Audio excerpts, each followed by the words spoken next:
My self Bhupendra Rajpurohit. First of all आप सबका स्वागत है वीएस नर्सिंग एकेडमी की इस ऑनलाइन प्लेटफॉर्म में। हाल में ही नॉर्सेट 6 का रिजल्ट डिक्लेरेशन हुआ है और अभी एम्स अलॉटमेंट भी हो गए।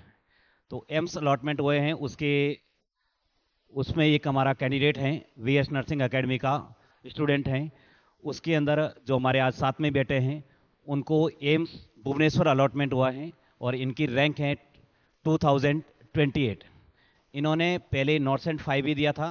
नॉर्सेट 5 का इनका प्री भी हुआ था, मेंस भी हुआ है, बट इनका मेल कैटेगरी में होने की वजह से इनको एम्स अलॉटमेंट नहीं हुआ था। तो इन्होंने पढ़ाई कंटिन्यू रखी, उसको कंसिस्टेंसी को मेंटेन करता रखा। तो नॉर्सेट 6 के अंदर फाइनली इनको एम्स भुवनेश्वर अलॉटमेंट हुआ है। फर्स्ट ऑफ ऑल कॉन्ग्रेचुलेसन, बहुत बहुत बधाई हो आपके और आपकी फैमिली को इतना ग्रेट अचीवमेंट करने के लिए और इतनी कंसिस्टेंसी से पढ़ाई करने के लिए। नहीं तो बहुत बच्चे हैं वो छोड़ देते हैं कि एक बार सिलेक्शन नहीं होता है, डिमोटिवेट होना चाहिए। डिमोटिवेट नहीं, मोटिवेट होना चाहिए। इन्होंने कंटिन्यू रखा तो आज ये सफलता के साथ में हैं, एम्स भुवनेश्वर के अंदर एम्स नर्सिंग ऑफिसर बन गए हैं। फर्स्ट ऑफ ऑल इनका नाम है Kamal Patel. First of all कमल, अपना इंट्रोडक्शन दीजिए कि आप कहाँ से हो, कहाँ से ग्रेजुएशन हुई, कहाँ से आपके कॉलेज कंप्लीट हुआ। जी जी। मेरा नाम कमल पटेल है। मैं नवसारी से बिलोंग करता हूँ। और मैंने 2022 में एएमसी मेड नर्सिंग कॉलेज से बीएससी नर्सिंग पास आउट किया है। और मैंने नॉर्सेट, सर ने बोला वैसे नॉर्सेट 5 मैंने दिया था। लेकिन प्रीलिम्स मेंस दोनों हुए थे, लेकिन रैंक थोड़ी पीछे होने की वजह से मुझे एम्स अलॉट नहीं हो पाया था। और उसके बाद नॉर्सेट 6 मैंने दिया। नॉर्सेट 6 में मुझे 2028 रैंक मिली है, जो कि सब सर की ही मेहनत की है, क्योंकि उन्होंने ही हमें मुझे गाइडेंस किया था कि इस तरह से मेहनत करो और ये सब पढ़ो ताकि तुम्हें सिलेक्शन मिल जाए। और सर की ही वजह से और थोड़ी बहुत हमारी मेहनत की वजह से मुझे ये रैंक हासिल हो पाई है और इस लायक में बन पाया हूँ सर। Very good.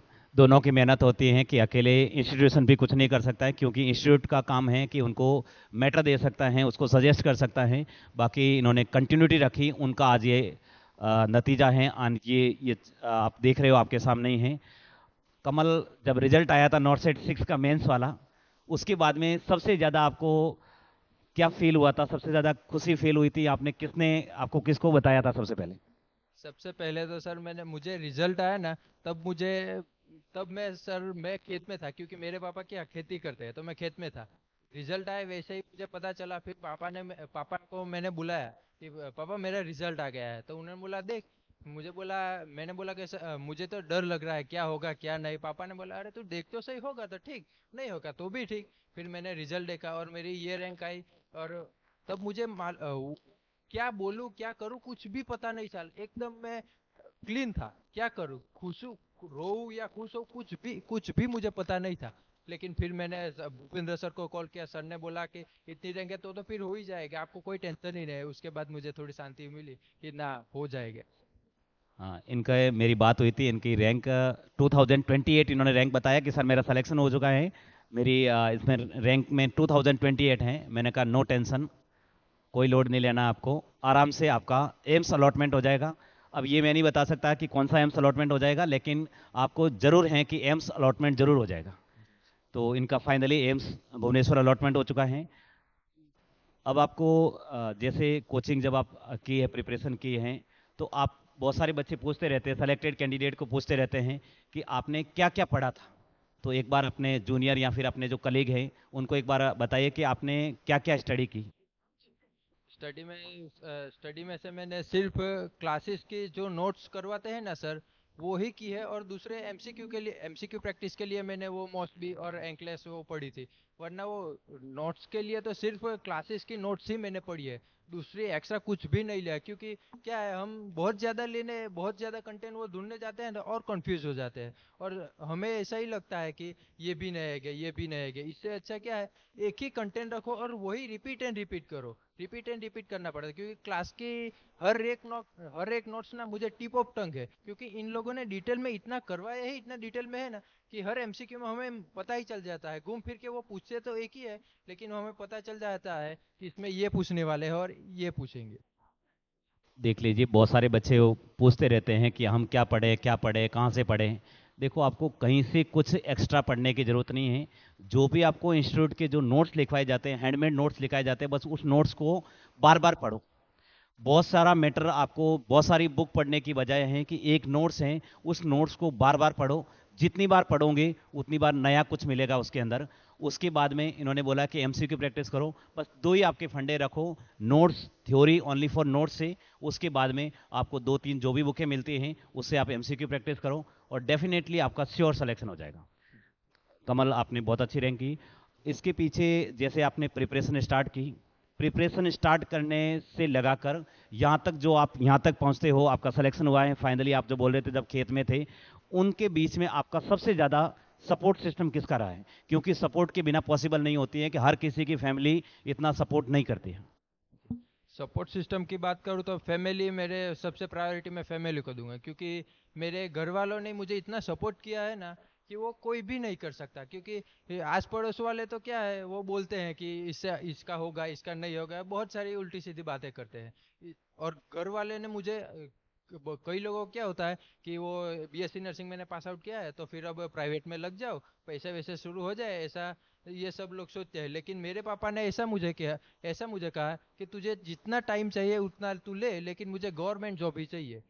कोई भी गवर्नमेंट जॉब ला, लेकिन मुझे गवर्नमेंट जॉब ही चाहिए। इसलिए पापा का मुझे full support, A to Z support रहा, हर बात में मुझे वो उसने सपोर्ट किया है। और दूसरी बात मैं कहना चाहूंगा वीएस नर्सिंग एकेडमी की फैकल्टी की।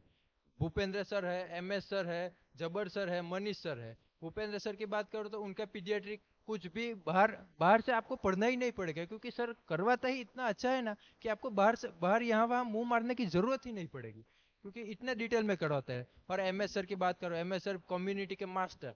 कुछ भी बोलो उनका, नर्सिंग गूगल कहो ना तो कम्युनिटी का, तो वो है MS सर। वो उनकी ट्रिक क्या है मुझे वो बहुत पसंद आती थी सर। वो क्या करते थे, वो पुराना कॉन्सेप्ट था ना, तो वो पहले हमें आंसर लिखवाते थे कि ये कॉन्सेप्ट है, ये लिखो। फिर बाद में बोलते हैं ये नहीं, इसके बाद ये नया कॉन्सेप्ट है, ये अपडेट, ये अपडेट वाला है, वो लिखो। वो मुझे बात बहुत पसंद है हाँ, मिस्टर अपडेटेड, हाँ जी। क्योंकि वो उनकी वो जो ट्रिक थी ना, वो मुझे बहुत पसंद थी। और जब हम पढ़ते थे और MCQ में वो आता था ना, तो हमें पहले वो रॉन्ग वाला था ना वो याद आएगा कि हाँ सर ने ये बोला था, फिर ये क्रॉस करवा था और ये बोला था, तो आपकी कभी भी कोई भी मिस्टेक नहीं होगी। और MSN की बात करूं, मनीष सर, हर एक सिस्टम में A to Z डिटेल बहुत ही बढ़िया मनीष सर ने करवाया। उनके जैसा MSN मैं नहीं मानता कि कोई और करवा सकता है। बहुत ही बढ़िया करवाया था सर। देखो, सबका फैमिली और MS सर हैं, जो भी फैकल्टी हैं VS की, जो कंटेंट आपको बाहर कहीं जाने की ज़रूरत नहीं है। जो कंटेंट दिया जाता है बस उसको बार बार पढ़ो, एक बार, दो बार, तीन बार, चार बार, उसी चीज़ को बार बार पढ़ते वो आपके टिप ऑफ द टंग हो जाएगा। तो मैं श्योर बोलता हूँ कि आपका सिलेक्शन कोई नहीं रोक सकता उसकी वजह से। अभी आपको जो सपोर्ट अच्छा रहा, सबसे पहले मैं आपको फैमिली को, ऑनलाइन के मीडियम से आपको यहाँ पे अवेलेबल नहीं है, आपके पूरे मम्मी पापा को, आपकी पूरी फैमिली को मैं बहुत बहुत बधाई देना चाहता हूँ, जो यहाँ तक आपको फैमिली फार्मर होते हुए भी आपको इतना सपोर्ट किया है। बाकी बहुत सारी फैमिली नहीं करती, बोल देती है कि बच्चा घर आ जाओ, इसके बाद में देख लेना कि कहीं ना कहीं प्राइवेट जॉब कर दो। सच है, बहुत बहुत बधाई आपको, ऑनलाइन से अगर वो देख रहे होंगे तो। उसके बाद में आप जो आपके जूनियर हैं या फिर जो आपके कलीग हैं जिसका सिलेक्शन नहीं भी हुआ है, आधी रैंक आई होगी, मेंस में हुआ होगा, प्री में नहीं होगा, तो या फिर प्री में हुआ होगा, मेंस में नहीं हुआ होगा, उनको आप क्या सजेशन देना चाहते हो? या फिर जो BSc नर्सिंग पास आउट करके या फिर GNM के पास आउट करके जो भी आपके जूनियर होंगे उन। मेरा उन लोगों को सजेशन एक ही है, पहले तो वो क्या जल्दबाजी नहीं करनी है। आपका कॉलेज पास आउट हो चुका है, GNM हो या BSc नर्सिंग हो, कोई भी, आप क्या जॉब जॉब के पीछे मत भागो, क्योंकि प्राइवेट जॉब के पीछे भागना बिल्कुल, मैं तो मानता हूँ ना, वो प्राइवेट जॉब को मैं मानता ही नहीं हूँ। क्यों? क्योंकि हम वो टाइम बिगाड़ते हैं। इससे अच्छा कॉलेज पास आउट हुआ है, आप कोई अच्छी सी कोचिंग, जैसे मैंने VS नर्सिंग एकेडमी ज्वाइन किया था, मुझे सिर्फ मेरे सीनियर से मुझे पता चला कि ये एकेडमी है और ये इस लेवल की, स्टेट लेवल की और स्टेट लेवल की और सब करवाते हैं, सेंट्रल लेवल की। तो मैं यहाँ सर से बात की, सर ने मुझे पूरा समझाया कि ऐसे था, ऐसे करना है।